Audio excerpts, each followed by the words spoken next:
Going live. Hello, everyone, and welcome to another Comics Book Live stream. I actually did one yesterday, but I had problems with the internet, so I had to end it early. Plus, I was getting a lot of interruptions. Um, so I'm going to be doing 2 weeks worth of comics. As you can see, I have uh, this 2 weeks worth of books. The delay for not doing a review video last week had to do, Easter was one reason. The other reason had to do with the fact that I was expecting a house guest, which was my cousin. One of my cousin's dogs actually owns 4. Well, 3 of them were adopted due to the fact that one of her dogs had an emergency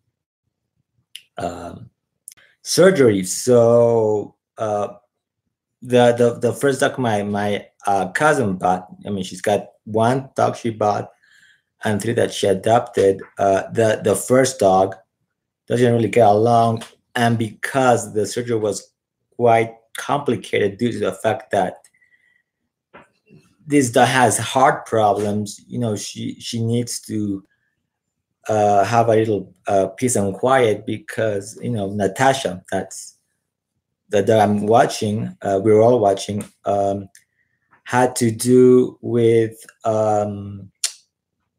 she doesn't really get along so well, so she might start bothering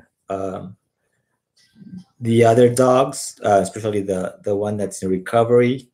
So we're taking care of her for a few days. I don't know how long, but as long as it's necessary, I guess. So it's been kind of nice. So, anyways, let's get going with the reviews. So I'll start off with last week's book, and then I'll do this week's.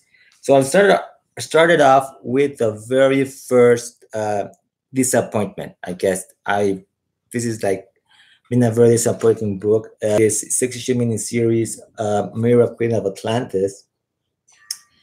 And it's been a disappointment because it's called Mira, Queen of Atlantis, and like I mentioned in my review of the first issue, you don't really see Mira as the Queen of Atlantis, but as a queen in exile. We also have Ocean Master, and it seems that the series focuses more on Ocean Master than on Mira. In fact, the whole main plot of this issue is a big discussion fight between Mira and Ocean Master, which really focuses more on the Ocean Master more than on what Ocean Master wants, more than what Mira is supposed to do. And that's the problem. It doesn't really focus on Mira. The whole series so far, these 2 issues are really more about Ocean Master. His entire character plot is laid out very clearly, not so much Mira's role.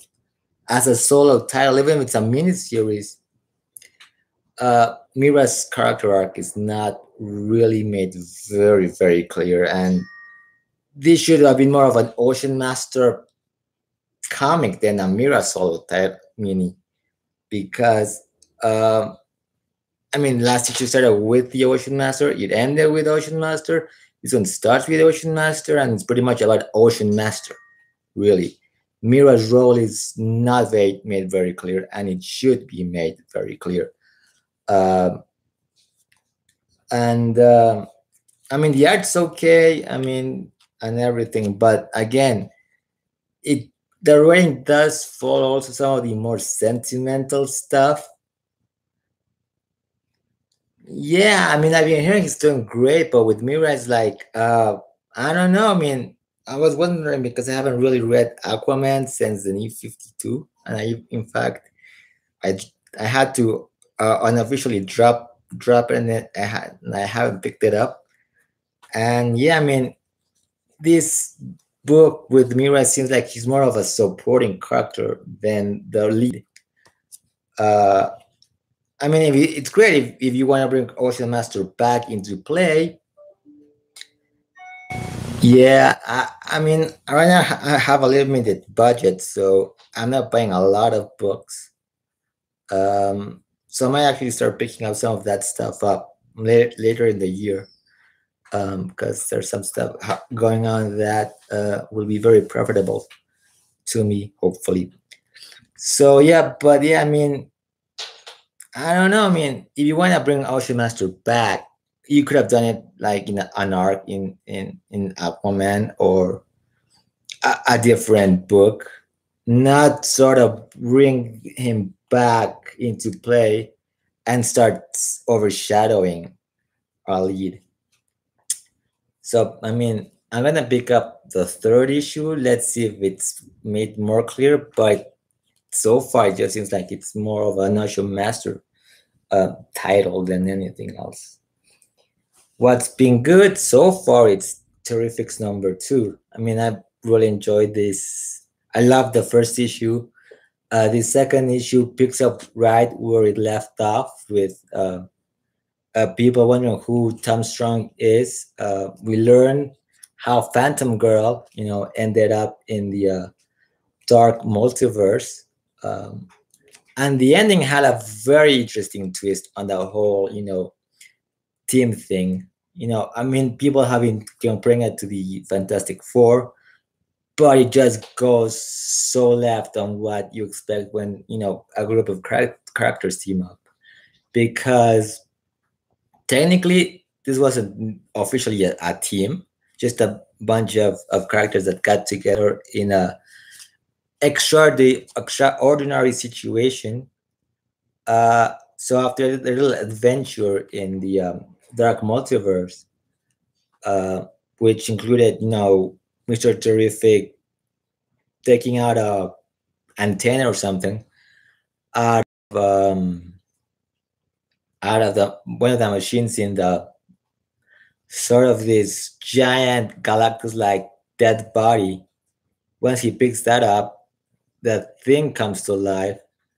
They escape the dark multiverse. They're able to close the portal, but this being comics, things really go crazy because first of all, Phantom Girl can go tangent, but uh, that tangibility has consequences because if she touches matter, she is going to destroy it.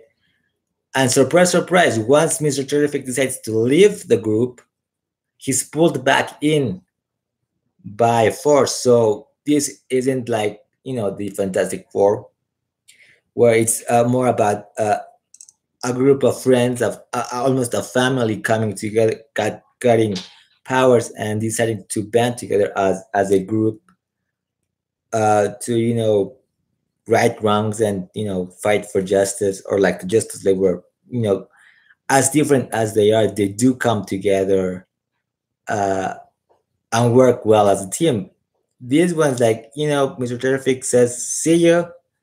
Don't want to do anything with you people," but now he's forced to work with them. So um, it's completely different than what you'd expect of a team book. So great story. The art, we have two artists actually in this book. Ivan Rice does most of the book. The last five pages are done by somebody else. It's done by Jose Luis, which does pages 15 to 20. And we have two inkers. So you'd expect the art to be kind of jarring when you have two artists. That usually happens. But the styles are so similar, I think, that you really don't notice that. But yeah, being the second issue having two artists is a little surprising, especially because Rice was, you know, one of the main artists um, announced for this book, but still great fun. Second up, we've got Saga number 50, the anniversary issue. At a time when most books in mainstream comics, have the lifespan of a 90s pop group. Uh, Sometimes these getting to 50 issues is great. Getting 100 issues is fantastic. But as an anniversary issue, it's very much quiet. It just it keeps moving the story along from for this arc. Pretty much is everybody saying their goodbyes now that um, from what happened last year where Prince Robert or Sir Robert uh, had spilled the beans of a story about some war crimes. It's been written up with a assurance that he was going to get a new life with a whole new different identity and looks. Uh, really wanted to move up, and the whole um, changes, I guess, that will be happening. Little Squire, though, doesn't like that and he decides to run away. We got some scenes with the bounty hunter looking for them, for Alana and Marco and Hazel, and actually made the Will become pretty much his servant. Um, So it's a very for a big, for an anniversary issue, which you expect something big. It's a very quiet issue, um, but it's nice. So on to today, to this week's book, or the newer book. So I'll start off with Superman number 44, part 3 of the Bizarroverse story. So. Uh, there's something going on with Bizarro World. Of course, we find out that the super enemies have been kidnapped by the Legion of Fun. Superman, like we can see here now, Superman and Bizarro are fighting. They were able to, the whole team, is able, Superboy and, uh, Kathy and, everybody that um, are able to,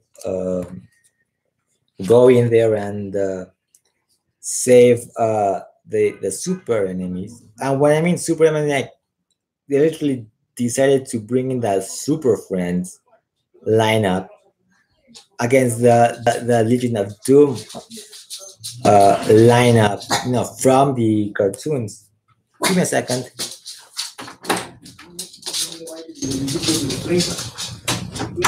And sorry. And so it's a fun issue. Does have a very tragic ending to it. It's very tragic, particularly to Bizarro Boy or Boyzarro. Uh, with in part it plays with the events of the Action Comics annual number 1, where Superman was out of sync with the Earth. Because at that time he was the Superman from the pre-Flashpoint universe, so he wasn't really part of that Earth until he sort of became part of it. With something, and it's been a while. So it does play the same kind of idea with Bizarro, but this time Bizarro ends up destroying, Bizarro World.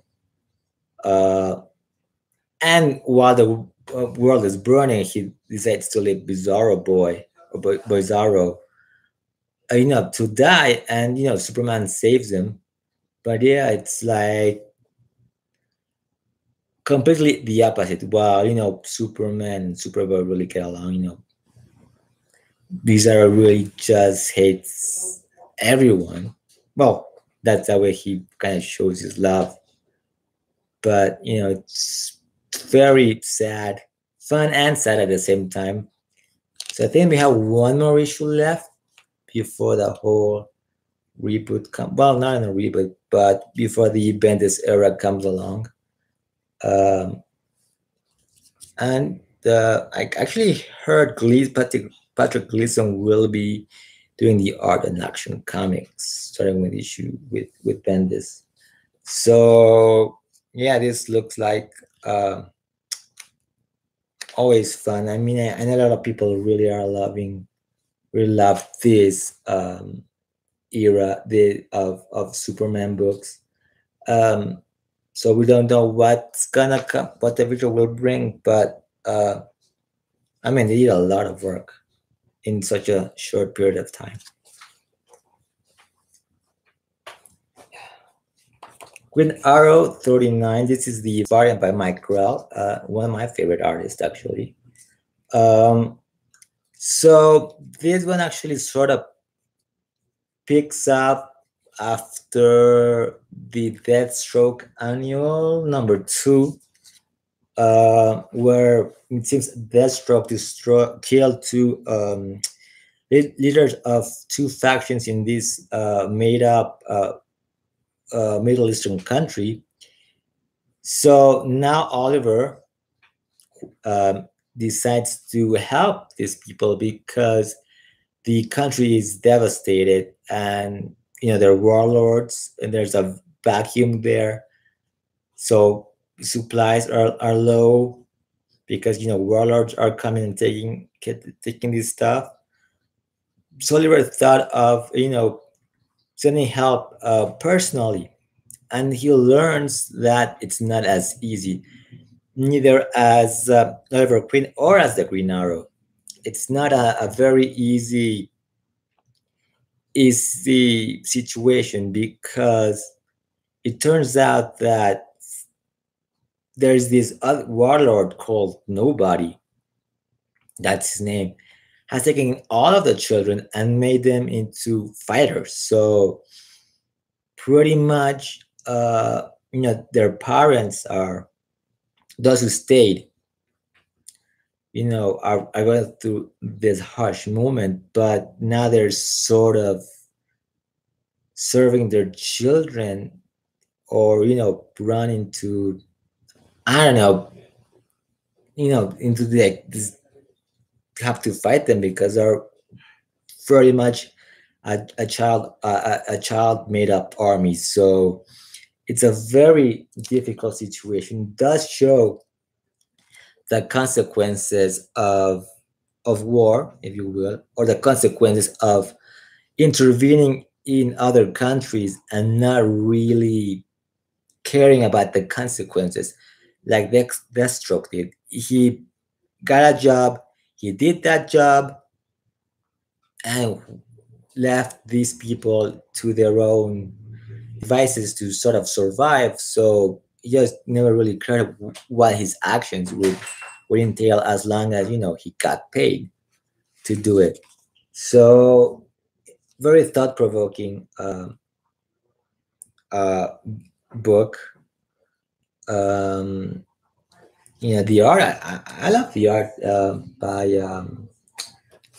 Marcio Takara, I believe. Let me see. Look at the arts. Um,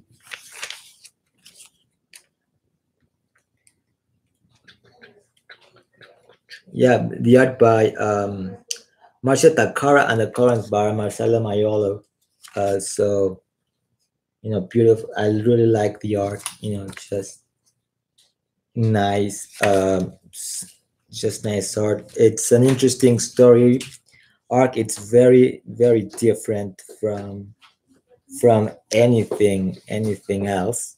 And you might think it's a little political, but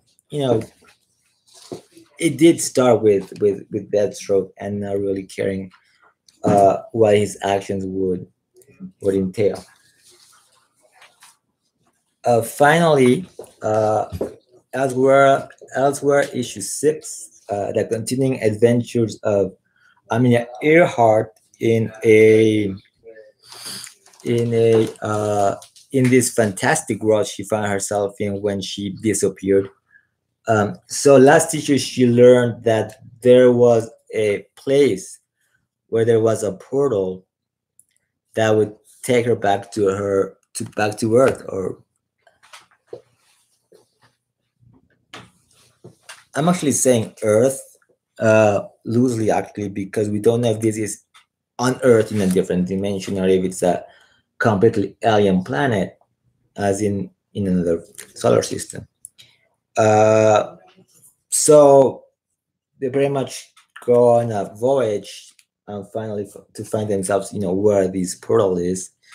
Um, there's a really fun interaction between Amelia and D.B. Cooper, who showed up, the infamous D.B. Cooper, who showed up, in the first arc, and seems to be a very a supporting character more than anything, a recurring character, maybe a supporting character, where he confesses that the last time Amelia saw him, in the in the in the Lord Kragen's fortress. Lord Kragen being the tyrant that ruled over part of this world, turned out to be the navigator. I mean, Heart's navigator.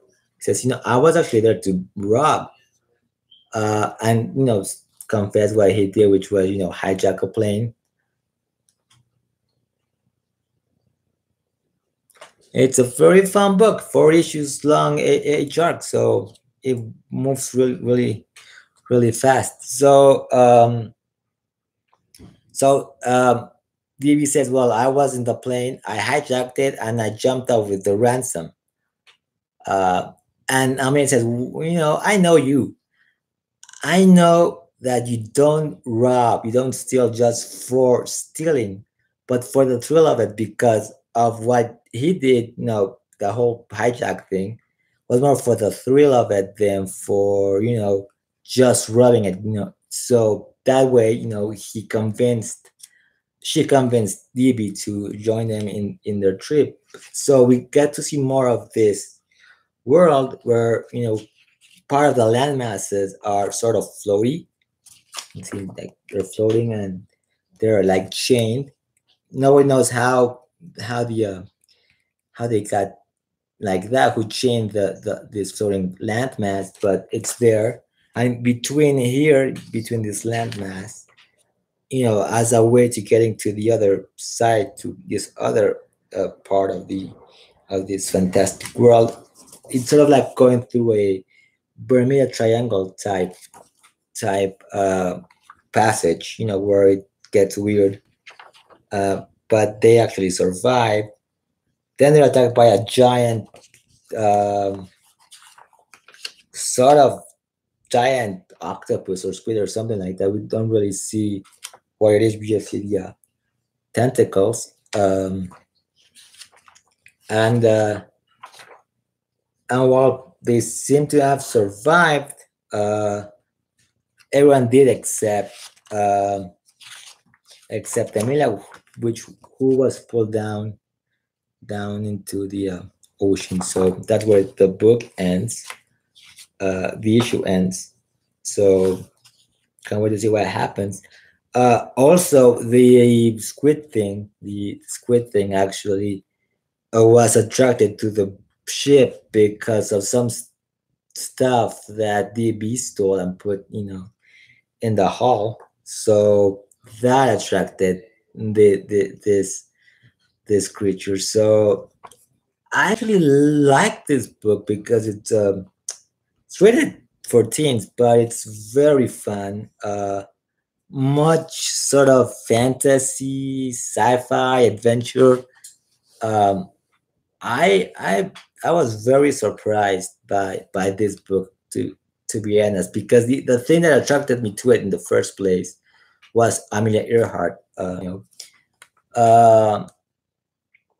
um, because I love history, and There's actually a very interesting story that happened to me. Well, not happened to me, but I'm a big fan of all time radio, and there was this show called the Lux Radio Theater, which was originally hosted by Cecil B. DeMille, the famous director, and he was supposed to do an interview with she was supposed with Amelia Earhart. She was supposed to come on the program, and a few weeks before the interview was supposed to take place, the time she was supposed to come to the program, so that's when she actually disappeared. And the meal was telling people that she's gone missing and hoping all the best. So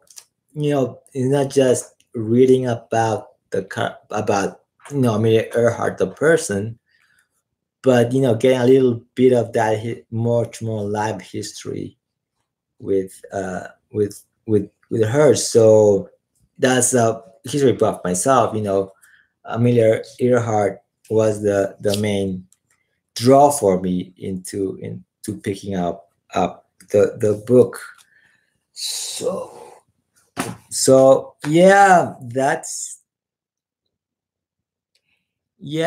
actually, Demille was the first host of the Lux Radio Theater. Then he was changed.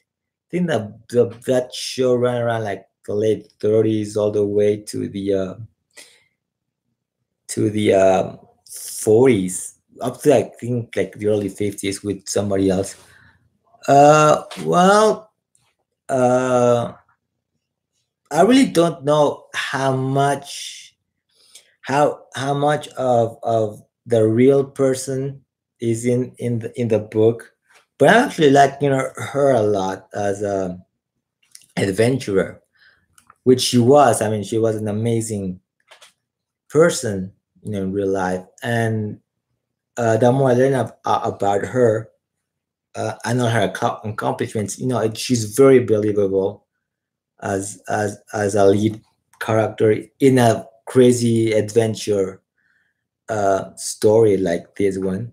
Though I have to say that in the first arc, the first issue, I kind of felt that um, Faber, the writing sort of had her adjust way too quickly to her situation than I would expect. I mean, I would expect her to have been more freaked out by her circumstances, but she seemed to be just too adaptable to the situation. And when I did my review of issue 4, I kind of said that I felt that the first arc sort of seemed to, you know, move too fast and sort of, put things out there, but not really getting too much of an explanation, sort of, a quick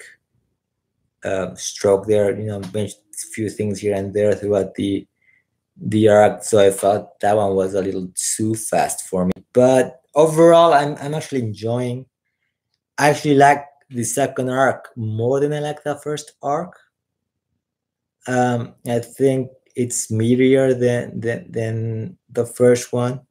Sort of, it doesn't feel that rushed. The pacing is a lot better than the first one. And and yeah. So far, second arc it has a better pacing than the first one, though. Yeah, I mean, the second arc seems to start a bit. At least some time has passed since the end of the last arc of the first arc. So it's much more believable that she has adapted to her situation. And made and feels more comfortable, but the first act really felt rushed. um,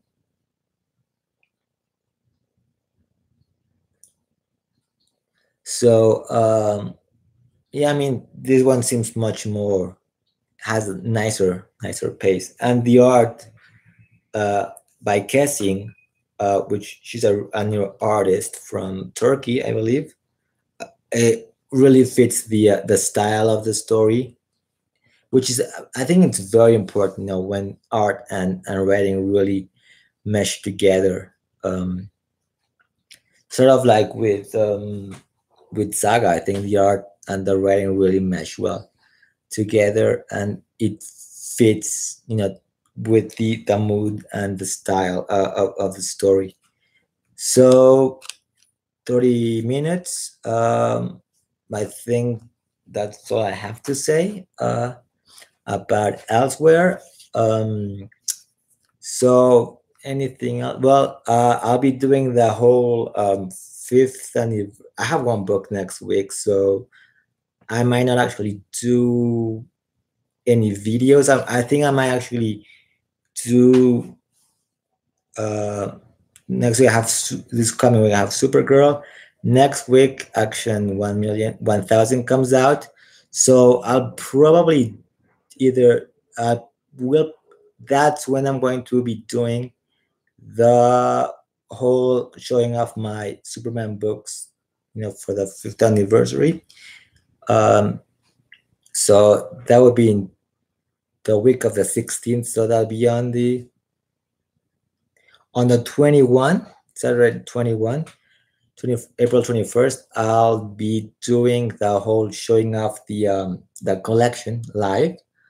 Probably before I show the books, I'll do my review of Supergirl and Action 1000, and I'll be showing those books. And I hope you all join me for that and talk some Superman as I show those books off. So I guess I'll end it here. Thank you all for watching, either live, which we only have one viewer here, CP Reader. Thanks for coming. I'll see you all uh, with the whole fifth anniversary live stream. Um, and I'll end this stream by saying, as I always say, until next time, keep smiling.